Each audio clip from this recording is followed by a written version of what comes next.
Hello very much.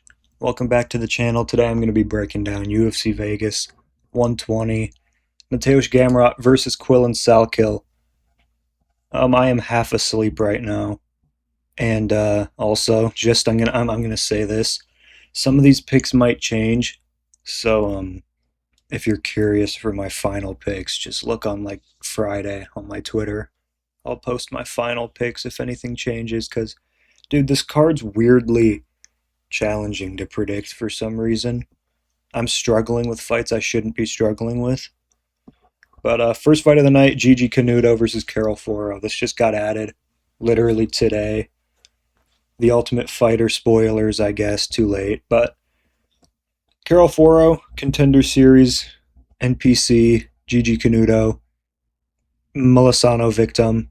That's a bad look. I'm going to go Foro. I think she's a big favorite. She's probably going to be like 3-1, I think. And I think it's fair. Gigi Canuto, no cardio. And I think as long as Foro can just keep this fight on the feet, she just beats the fuck out of this chick. I think she finishes her. I'm saying maybe even round one, but I'll say round two KO. Just like Melisano did. Next up, talk about 3-1 favorites. Juliana Miller versus Ravina Oliveira.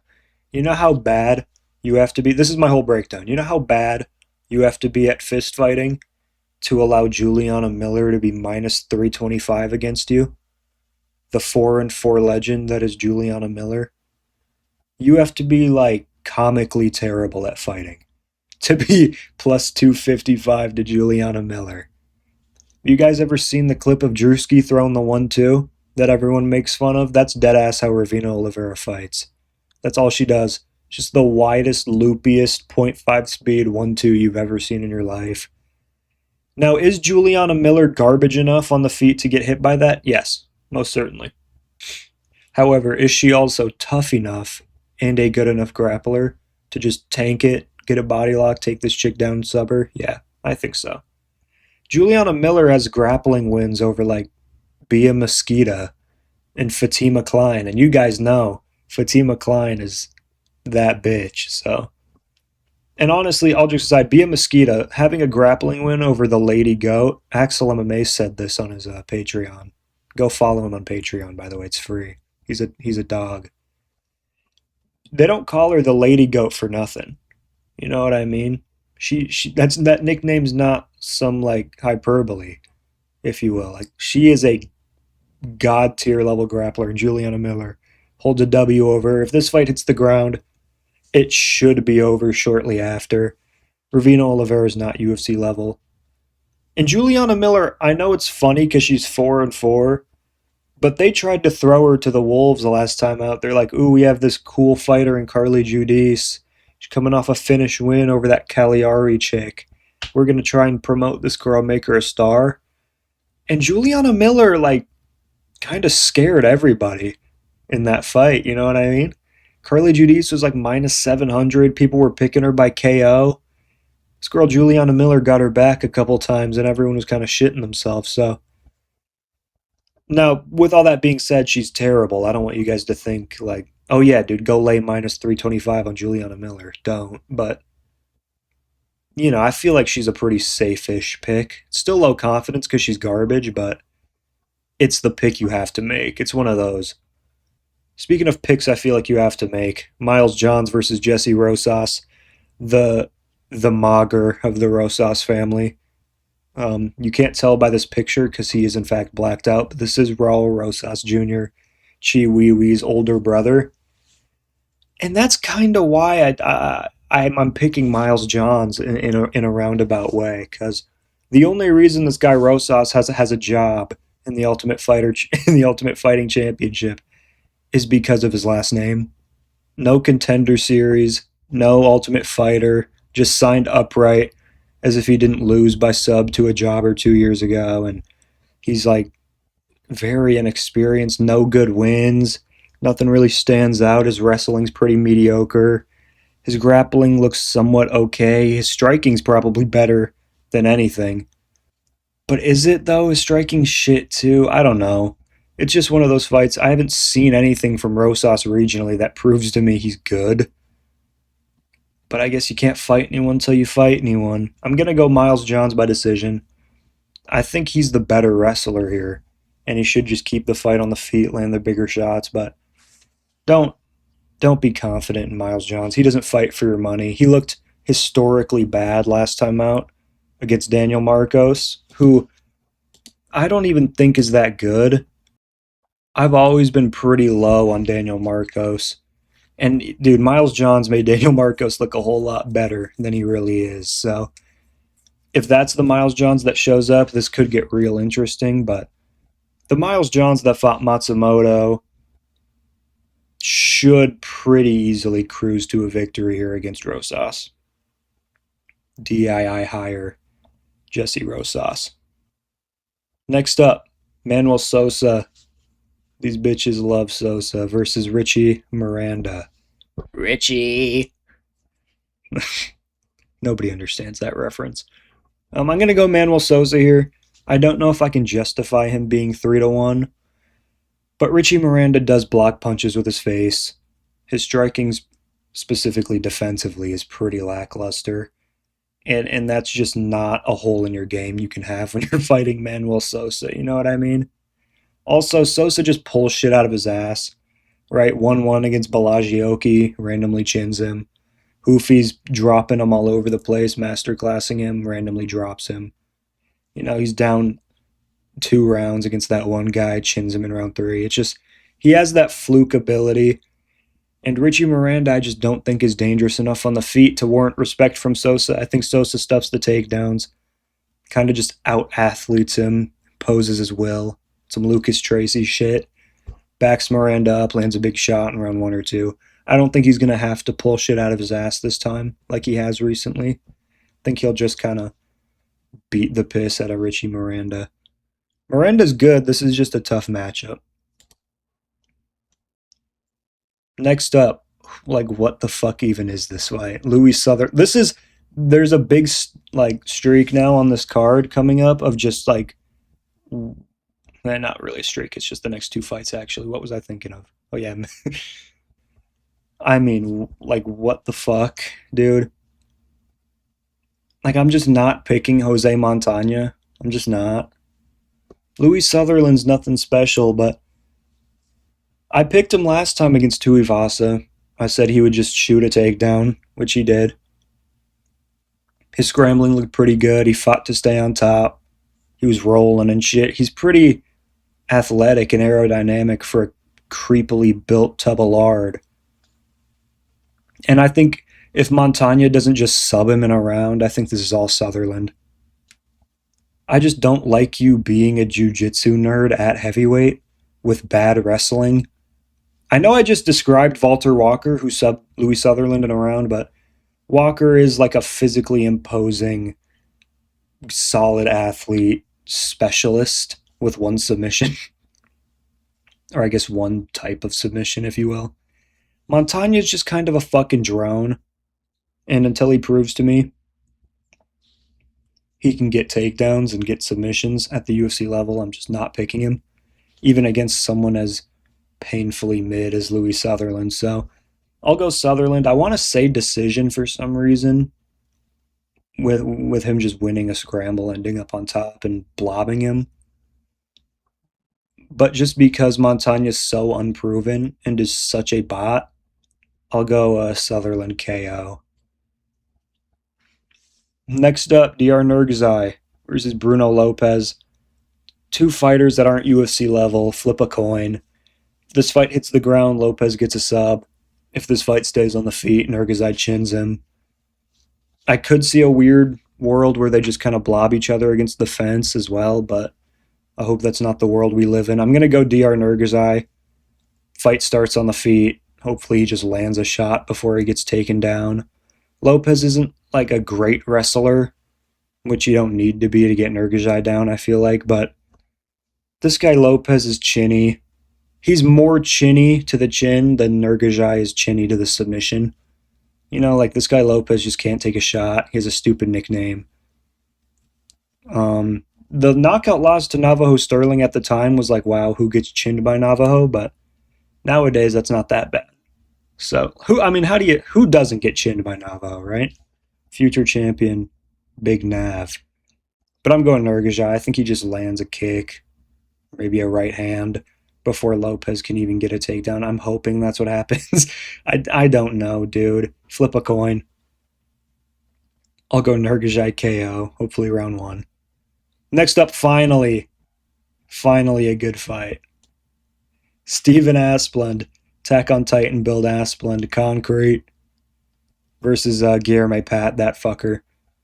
I'm going Steven Asplund here for sure. This is my Minnesota brother. I love this guy Asplund. He's a great guy, and honestly, a pretty solid fighter too.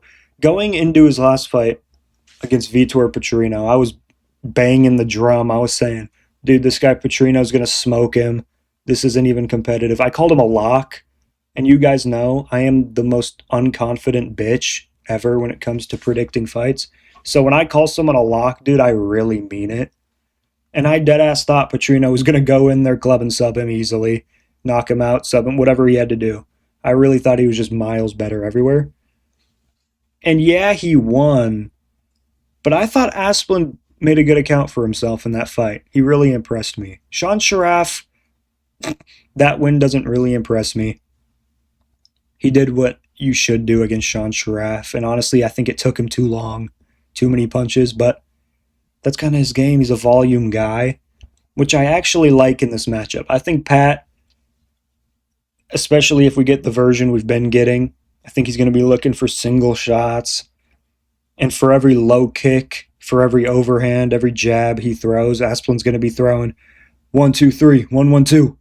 And that's just going to add up. I think by the end of the first round, Pat's going to be wearing some damage. Then going into the second or maybe third, Asplund probably finds a finish. Asplund has some crafty man boxing, dude. He works his ass off, his boxing. He's not like most fatty heavyweights that just throw left, right, left, right, left, right hook over and over again. He's really good at throwing a combo, resetting off the jab, switching out to like a different angle, and then throwing the right hand. And he'll throw knees to the body. He'll whip up front kicks and shit, dude. He's pretty dynamic for someone with his build.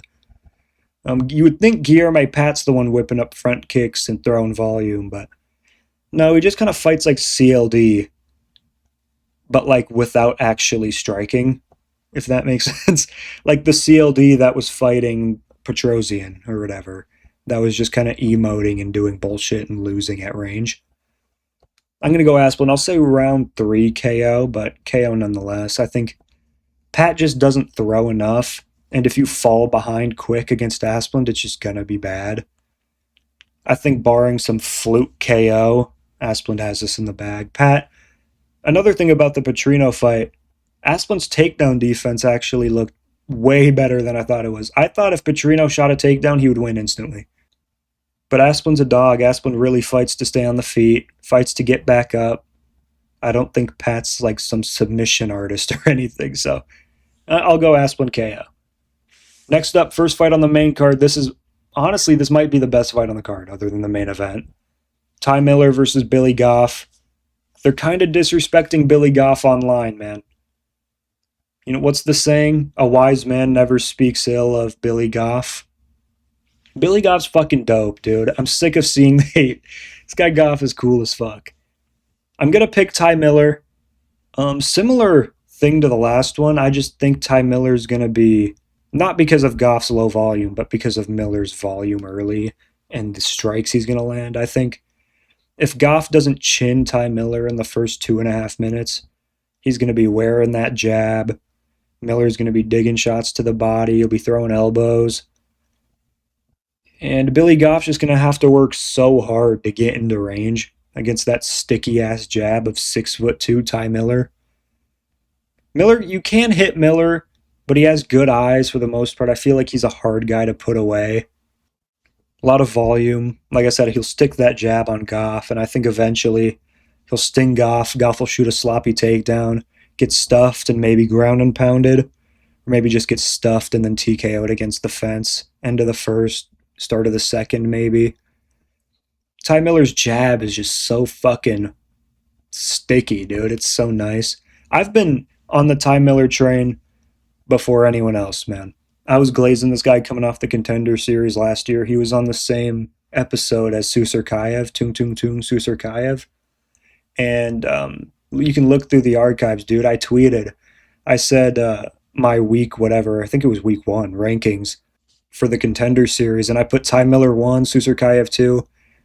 And I know Susurkayev's fought like 14 times since then, and Miller's only fought once, but I still stand by it. Susurkayev might have a higher ceiling now that I've seen him fight a bunch, right? He has the grappling to fall back on and all that. Ty Miller's still pretty unproven all around. Maybe Goff exposes him, and all of a sudden we just learn Ty Miller can't grapple for shit. But I don't trust Billy Goff's fight IQ to even try, I'll be honest. This guy Goff had a free win against Brahimaj, and he was just spamming takedowns asking to get subbed, and it happened. I'll go Ty Miller, some like medium confidence here. I could see this being a war going to a decision too. Goff's a tough cookie, man. But I just think Ty Miller hits too hard. He hits, and Goff just doesn't have the defense at all. This isn't Trey Waters, hittable Trey Waters, who, by the way, did rob Goff. I think Billy Goff won that fight. So even if Goff loses this, I hope they don't cut him, because I think he'd be 1-3 in the UFC. But he's an exciting guy, dude. I hope they keep him around. Next up, Auntie Lemos versus Alexia Tainara. Lemos could win this, but you just can't. You can't justify an Amanda Lemos pick in 2026, especially when she's fighting a big, sturdy wrestler like Tainara. Does Tainara's striking defense worry me? Yes. Does her cardio kind of concern me? Kind of. But Amanda Lemos is so super, ultra, mega washed, old and full of mold. Tainara should get takedowns if she wants them. Maybe the third round gets a little spicy, but I'll go Tainara decision. Hopefully she finds a finish and we have some hype in the top 10 of women's strawweight. And we can hype up a future Tainara Klein title defense for Fatima Klein in 2028. Next up, probably the easiest fight on the card to predict. Darren Elkins taking on Yadier Del Valle. You light my fire. Dude, that might be the best bedtimeism. That is such a funny fucking meme that he's put to life. He was doing the fucking outstanding today, dude. Dude, shout out. Bedtime actually makes me laugh. He's so him and Lucas Tracy are the two YouTubers who can genuinely make me laugh. But Yadier Del Valle should get this done. It's Darren Elkins. If Del Valle is not a complete, utter douchebag, he'll just shoot a takedown and sub Elkins. Dude, it's his retirement fight. He probably wants to lay the gloves down, maybe even get an interview. I don't know if he deserves it, but he might want one. Don't put this guy out cold, dude. You know what I mean? If you do happen to drop him, go for a guillotine. Hope he taps. Don't be a dick, Del Valle. Just sorry it had to be you. Make it easy. Make it quick. Just guillotine him in a round. Darren Elkins made Julian Erosa look like God's gift to fighting. That's not good. People were picking Darren Elkins in that fight, by the way. Elkins is so washed, I think I'd genuinely pick Nate Landwehr to beat him at this point. Who, by the way, Nate Landwehr is getting fucking annihilated by Rat Garbage in his next fight. I love Rat Garbage, right? I like Mandel Nalo. He's cool, but fuck, dude. I love Nate Landwehr. That's a sad fight for the guy. He just can't take a punch anymore. Just neither can Darren Elkins. I'm going Del Valle. First round sub. I'm trying to manifest it. I'll go first round club and sub. I think he just hurts him with the first strike that lands and then jumps Scaly and subs him. Next up, co-main event. CDF taking on Billy Q. CDF, GBF, Garrett Bobby Ferguson. Carlos Diego Ferreira, the 40-year-old, taking on the 40-year-old Billy Q in the Unk Off barbecue battle for the Street Beefs belt. This is a tough fight to call. This is one of the hardest fights to call. I might switch this one still. I don't know. I'm gonna go Fahea for now. It's why do I say Fahea but I don't say Pahea? Like I say, it's weird. I say Michelle Pahea, but I say Alex Pereira, and then I say Diego Fahea, but I say Bruno Fahea too. It's weird. I don't know why I do that. Diego CDF Carlos. I'll lean him for now. I just don't think Billy Q, a guy who really relies on his chin, going up a weight class to fight somebody who, if nothing else, hits hard. I just don't think that's going to work. You know, does he have the style? Do I think he's the better striker? Yeah. Is he probably going to be faster? Yeah. I think he looked really good against Cub, which people are discounting because they're like, dude, Cub's like 55 years old. He's washed, but he really wasn't washed. He slimed out Landwehr instantly, slimed out Billy Q. I thought he beat Andre Feely, which is like a crazy win for a 73-year-old Cub Swanson. But yeah, like I said, Billy Q hasn't fought since the Cub Swanson loss in like December 2024, I think it was, just off the top of my head. I think it was on the Tampa card, Covington Buckley. I might have literally just made that up. Like dead ass, by the way.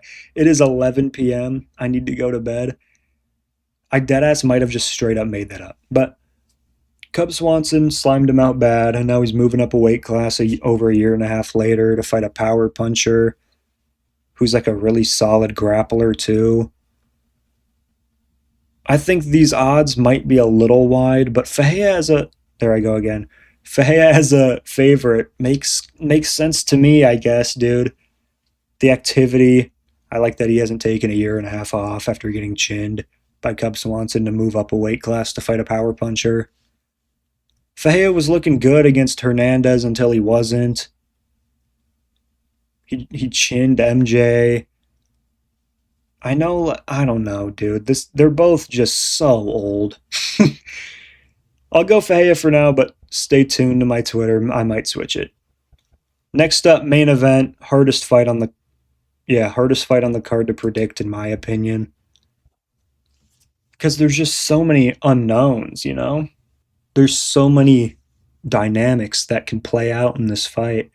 So many game plans that can be played out. This isn't like most pick'ems this year, where it's pretty obvious the dynamic. It's just which one of the two do you think is going to happen? You know, like Cop Horiguchi was a pick'em. I picked Cop, but like the people picking Horiguchi, they knew how Cop was going to win. They knew that Horiguchi would probably be winning minutes, and if he lost, he would get knocked out cold, right? Like that, we just knew that was going to happen. I picked Cop, and I was watching it live like, well, any minute now. Doesn't matter that he's lost the entire fight.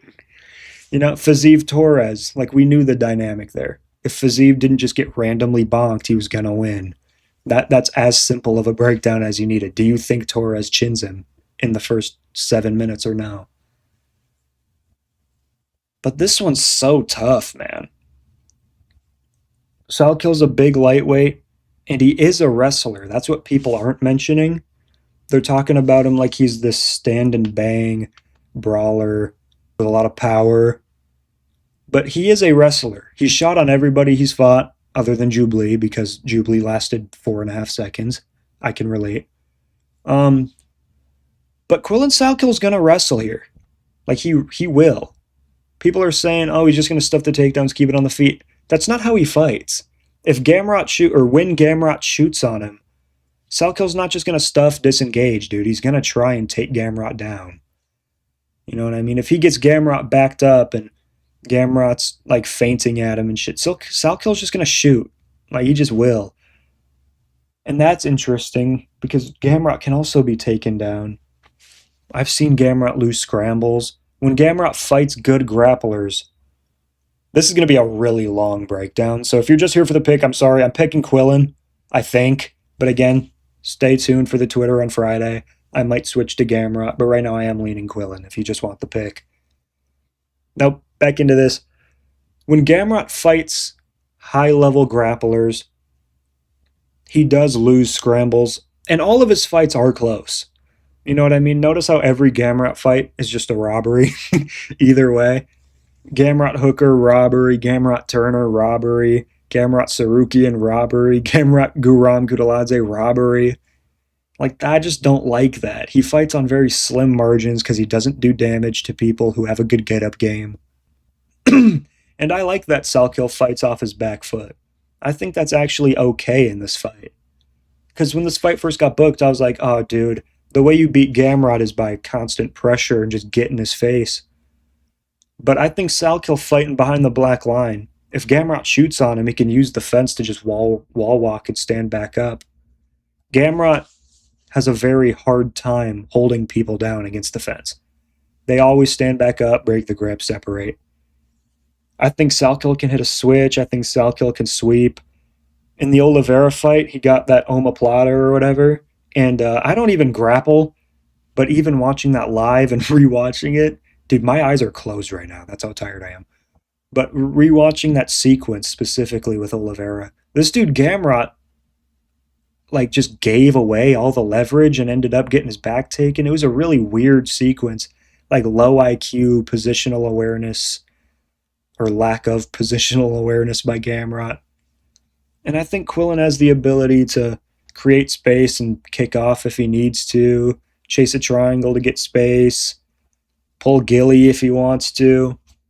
Right? The guillotine of Dan Hooker was giving Gamrot some trouble in moments. And Quillan has some of the same weapons as Dan Hooker with the teep, the straights, the leg kicks. I think Quillan's faster than Dan Hooker. I think he's a way better wrestler, offensively and defensively, than Hooker, especially against the fence. Way better grappler all around. Hooker has a crafty guillotine, but other than that, he's pretty useless on the ground once you escape it. He doesn't know how to use his guillotine to sweep and end up on top. He just kind of falls to his back like a fucking drone. And like, in a fight this close, I'm just grasping at straws here. So I guess, like, long story short, if Gamrot can't convincingly out-grapple Dan Hooker, I just don't see him consistently and, like, effectively out-grappling Salkilld, man. I just don't. Gamrot gets hurt all the time, dude. You can make, like, a 1-minute compilation of this guy getting dropped by, like, RDA. You know what I mean? Like, that's just a bad look. He's old as shit. He's like 37. He's a strong guy. I don't like the submission ability. Ribovix, he subbed Ribovix, but I've never been high on Ribovix. I've always called him overrated. This isn't a recency bias thing where I'm grasping at straws this time. I've always said Ribovix was mid. He's just an exciting combination striker. His grappling was always untested. He went to wars with low-level NPCs. Like, life and death with Nazareth. He did as well against Nazareth as, like, Jared Gordon did. You know what I mean? Like, I just don't like that. Esteban, he's fun, but he's just kind of whatever. And Ludovic Klein, that win for Gamrot hasn't aged particularly well. Ludovic Klein is like, he struggled with Roosevelt Roberts and shit. I don't think Quillan Salkild's struggling with Roosevelt Roberts, dude. I really don't think that's going to happen. I think Salkild's a level above those guys. And even just stylistically, the grappling, like, he is a proven high-level grappler, high-level wrestler. And I'm talking mainly about the wrestling because, like I said, I think that's where this fight's going to take place. I think this fight's closer to Gamrot Sarukian, Gamrot Dariush, Gamrot Oliveira than it is to Gamrot Ribovix and Gamrot Klein. You know, Gamrot Hooker, where these fighters wanted the fight on the feet no matter what. Salkild's going to engage in the grappling. I guarantee he thinks he can out-grapple Gamrot, which I don't think is an insane thing to think. Gamrot takes a lot of damage. He's had his fair share of wars now. It might just be Quillan's time, you know? I kind of see the fight going down. Touch gloves, dancing around, Salkilld throwing teeps, head kicks off the lead leg. Gamrot shoots on him. Probably gets it against the cage. Salkilld wall walks. Gets back up. And just consistently lands on Gamrot throughout the first. Till he hurts him eventually, first or second round. Am I worried if this fight gets extended, If we're like halfway through the second and Quillan hasn't gotten his game going? Yeah, I'll be a little worried. But I like the tenacity of Quillan. He's not this pretty fighter that's like, like a Ludovic Klein, who's not, willing to engage in like a all out war. Salkilld will do that, which I think favors him in moments against Gamrot. If Gamrot's against the cage, which he hates, by the way, if you pressure Gamrot and his back's touching the fence, he like shits himself. He starts tripping over his feet, stepping on the cage, falling over. And that's where Salkild's not going to be like fainting at him and hitting the body and faking teeps. He's just going to start fucking swinging. And I like that against someone like Gamrot. Make his heart race a little. Raise that cortisol a bit. This is a very hard fight to predict. I'm leaning Salkilld. I think he can deal with the wrestling a lot better than an Esteban Ribovics. And Ludovic Klein was giving Gamrot some trouble in round 3. People forget, man. I think Salkild's just a very good grappler. Can he be taken down? Yes. But so can Dan Hooker, dude. I keep going back to the Hooker fight, but look at what other grapplers do to Dan Hooker. Look what Islam did to Dan Hooker. Insta-subbed him. Look what Arman Sarukian did to Dan Hooker. Destroyed him. Look what Benoit Saint-Denis did to Dan Hooker. Benoit Saint-Denis shouldn't be like massively outperforming Gamrot. So I don't know. I feel like this is going to be the worst version of Gamrot we've ever seen. It's because of the age. I'm not necessarily banking on that. This isn't me picking Quillan because I think Gamrot's going to be fucking washed all of a sudden. That's not the case. But like I said, grasping at straws here. Pick 'em fight. I don't think there should be a favorite here. We don't know enough about Quillan for him to be a minus 150 in my opinion. I'm seeing people call Gamrot a hipster pick. I'm seeing people call Quillan a hipster pick. This is a very tough fight to call. I've spent way too long breaking this down. There's only so many X's and O's you can break down.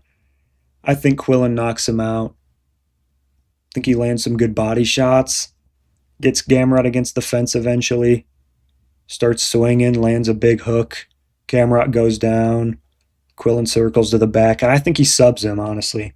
I think someone like Gamrot's going to be really scrambly and hard to TKO. So I think he hurts Gamrot bad, takes the back and subs him. I'll go Salkilld round 2. Like end of round 2, just out of nowhere. People call it a fluke. I'm like picturing it in my mind right now. Magic MMA on Twitter. Right now, because he's going to fucking unload $8 million on Gamrot moneyline. I guarantee Gamrot is like getting takedowns. Round 1's very close. People are scoring it for Salkilld. He's live tweeting like, dude, no fucking way people think Salkilld won that round. These guys are fucking idiots. And then halfway through round 2, Gamrot's still getting takedowns, but he's getting hit a little clean. Magic's like, I like the way this is going. And then Salkilld just reverses position. They scramble back up. Salkilld lands a big hook on like the break of a clinch. Gamrot goes down. Salkilld circles the back, subs him. Magic calls it a fucking fluke. Threatens to, turn into the Unabomber. Give me Quillan Salkilld, round 2 sub. I just literally created a fan fiction about the fight. That's how low confidence I am in it. Follow the Twitter to see my final picks because they may change. Like and subscribe, whatever, but follow the Twitter. That's what really matters. See you on Saturday for the post-fight recap, and then I'll see you Sunday because I think I'm dropping Dana White Contender Series picks on Sunday.